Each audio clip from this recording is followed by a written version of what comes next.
At 6:47 on the morning of December 26, 1944, a young American tank commander stood frozen inside his Sherman tank on a hill in Belgium. 5 miles ahead lay Bastogne. 5 miles of German guns, mines, and snow-choked roads. Inside that town, 10,000 American paratroopers were surrounded, starving, and running out of ammunition. Hope alone would not save them. Only speed would. For 8 days, the 101st Airborne Division had been encircled. German artillery hammered them day and night. Supplies were gone. Medical bandages were reused. When the Germans demanded surrender, the answer came back in one word: nuts. It became legend. But legends don't stop shells. The man staring toward Bastogne was Lieutenant Colonel Creighton Abrams, 30 years old, cigar clenched in his teeth. His tank was named Thunderbolt. He believed commanders belonged at the front, where men could see them. It was dangerous. It worked.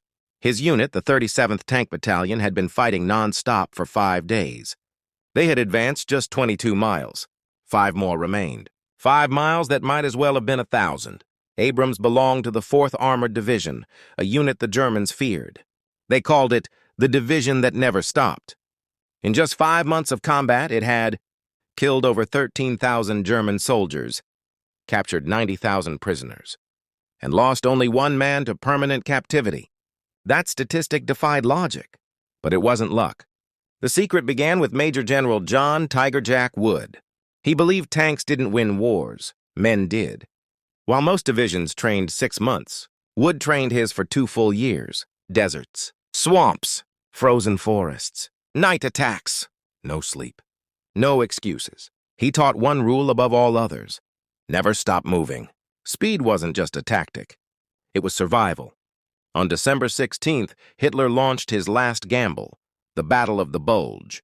German forces smashed through the Ardennes, surrounding Bastogne. Patton promised to relieve it in 48 hours. The 4th Armored led the charge, driving 150 miles through snow and ice without winter gear.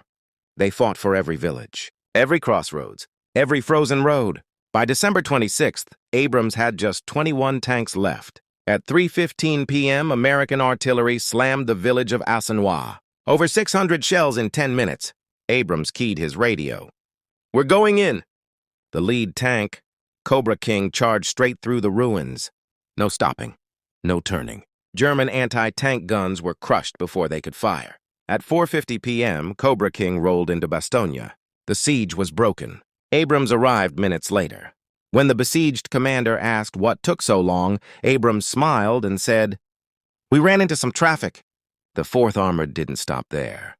They fought across Germany, crossed the Rhine, liberated the first Nazi concentration camp discovered by Americans. They advanced farther than any U.S. division in Europe.